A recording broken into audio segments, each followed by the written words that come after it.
परमात्मा का दर्शन पहले उसको मिला है जो सखी जानकी के साथ से अलग होकर के प्रकृति का दर्शन करने आए। एक सखी सिय संग बिहाई, गई रही देखन फुलवान। वो भगवान को देखने नहीं गई, वो पुष्प वाटिका देखने गई, वो फूल देखने गई, वो प्रकृति का दर्शन करने गई। ते दो बंधु बिलो के जाई, और प्रेम विवश सीता पही आई। और वो कहती है कि गौरी पूजन बाद में करना, पहले नारायण का दर्शन कर लो। बात स्पष्ट है कि प्रकृति को पहचानना नितांत आवश्यक है, और बिना प्रकृति की जानकारी हुए हम परम पुरुष परमात्मा की जानकारी नहीं कर सकते। वेद तो कहता है कि प्रकृति वो साधन है जो जीव को ब्रह्म से जोड़ता है। ये हवा चल रही है, हम लोग श्वास ले रहे हैं कि नहीं? सब लोग ले रहे हैं। न ऑक्सीजन के सिलेंडर की जरूरत है और ना ब्लैक में सिलेंडर लेने की जरूरत है, ऑक्सीजन ले रहे हैं सब। लेकिन इसका कोई टैक्स नहीं देना पड़ता, और जाति धर्म वर्ण भेद के आधार पर ये हवा बटी भी नहीं है। जल सबके लिए समान है, वायु सबके लिए समान है, शब्द की सत्ता का प्रभाव सबके ऊपर समान रूप से पड़ता है, स्पर्श सबके लिए समान है।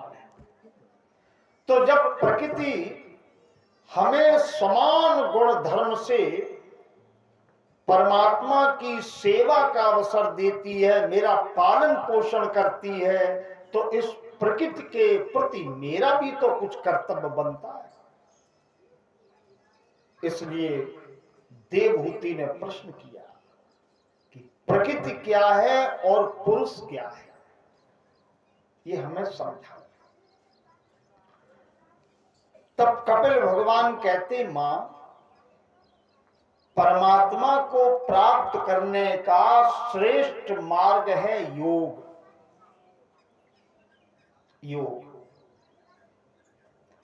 लेकिन बड़े बड़े योगी भी योग की ऊंचाई पर चढ़ते तो हैं, लेकिन उनका भी पतन हो जाता है अगर संभल कर नहीं चलते। गीता में भगवान कहते, योग भ्रष्टो भी जायते। योगी अगर अपने योग में पतित हो जाएगा तो मृत्यु लोक में उसे पुनर्जन्म लेना पड़ेगा। योगी भी पुनर्जन्म लेता है, और योग के 8 अंगों का वर्णन किया, लेकिन कहा ये बहुत कठिन मार्ग है। सरल मार्ग है कि हम हमेशा सत्संग करें, सताम प्रसंगा।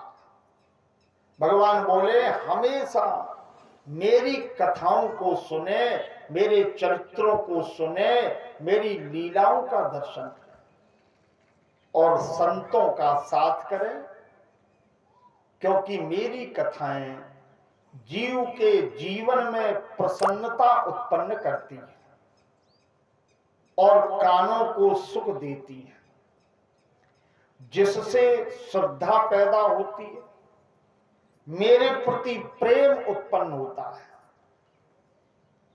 और उसके विकारों का विनाश होता है और अंत में वह मेरा भक्त बन जाता है। इससे सरल कोई मार्ग नहीं है बेटा। सताम, सताम माने लगातार, अनवरत, शाश्वत, चिरंतर, अहिर्निश, अनुदिन केवल मेरे प्रसंग और मेरी कथाओं को श्रवण करे, उनका चिंतन करे, उनका स्मरण करे और संतों की सेवा करे। कपिल भगवान से मैया देवहूति ने प्रश्न किया कि बेटा ये बताओ, संसार में जीव आता क्यों है?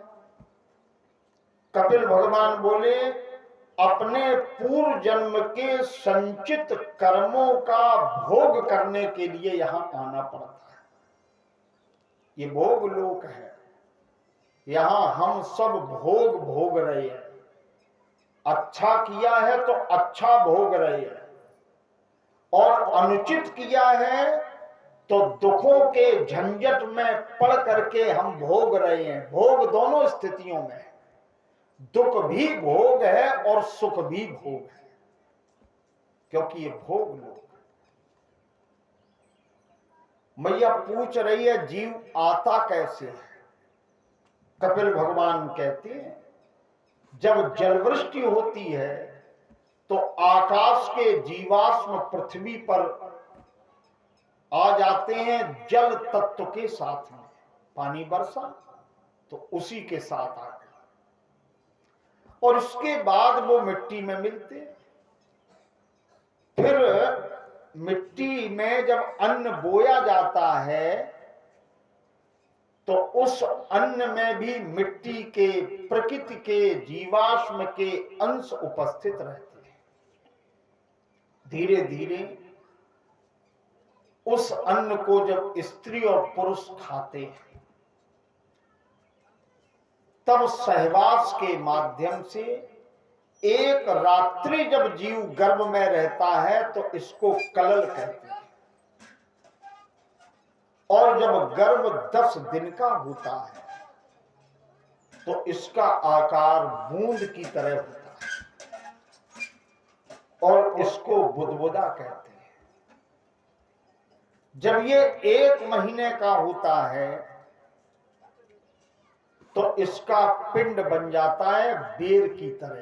जैसे बेर नहीं होता है वन में, जंगली बेर जिसको प्यूंदी बोलते हो, बड़ा बेर। और 2 महीने का जब गर्भ में होता है तब इसके हाथ पैरों के नख प्रारंभ हो जाते हैं। 3 महीने में बालक है कि बालिका है, इसके लक्षण प्रकट हो जाते हैं। 4 महीने में सिर भी बन गया और 5वें महीने में लगी भूख। उस समय मां जिस प्रकार का भोजन करती है तो मां के किए गए भोजन का रस बालक की नाभि के माध्यम से सीधे उदर में जाने लगता है और बालक बड़ा होने लगता है। गर्भ के भीतर ही 5 महीने में भूख प्यास लगती है। जरा विचार करें, जब 5 महीने में भूख लगी तो भूख किसने शांत की? ठाकुर जी ने। माध्यम किसको बनाया? मां को। और जब जन्म लेने के बाद ये दंभ करते हैं कि भोजन अपना हम स्वयं कमाएंगे, तो किसी किसी दिन भूखा भी रहना पड़ता है ना? लेकिन जब गर्भ में थे तब नियमित मिलता था, क्योंकि तब व्यवस्था भगवान की थी, अब व्यवस्था अपने हाथ की करने लगे। ये अंतर है। भगवान के सहारे जो है वो पर्वत पर भी हरा है, पर्वत पर भी लहराता है, पौधा देखिए। और राम की कृपा जिस पर नहीं है वो महल में रह करके भी मुरझा जाता है।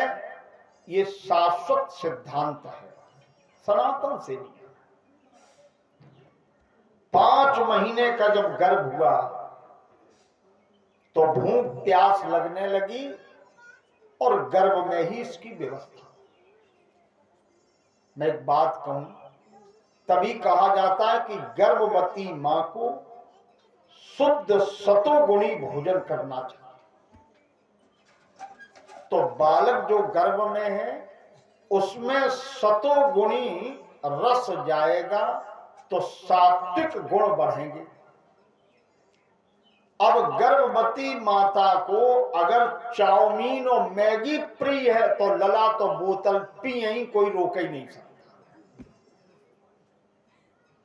क्योंकि भोजन का प्रभाव हमारे जीवन पर पड़ता है। अच्छा सतोगुणी भोजन करो, बढ़िया अच्छे ग्रंथ पढ़ो, भागवत कथा प्रवचन आदि सुनिए गर्भ के समय, तो संतान सतोगुणी उत्पन्न हो।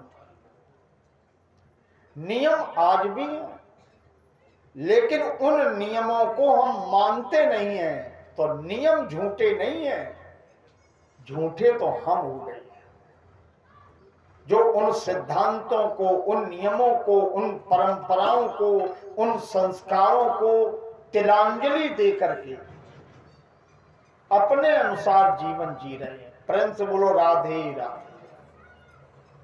लला तो बोतल पिए,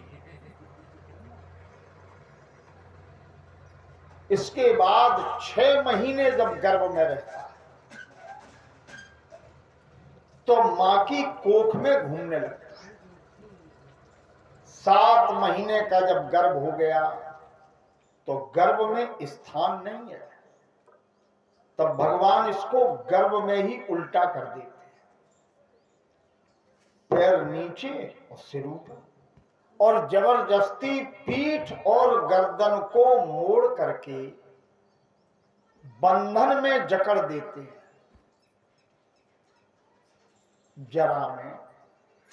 जरा उसी में जकड़ देते। अब मलमूत्र के भांड में पड़ा हुआ ये जीव जब गर्भ के कीड़े काटते हैं तब ये रोता है और भगवान से स्तुति करता है, गोविंद के गुण गाता है।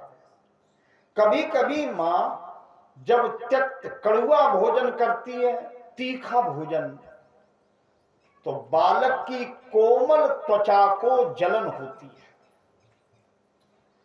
तो ये भीतर ही भीतर रोए किससे? तो ये भगवान से रोता है। भागवत में श्लोक है जंतुर उवाच, है ना।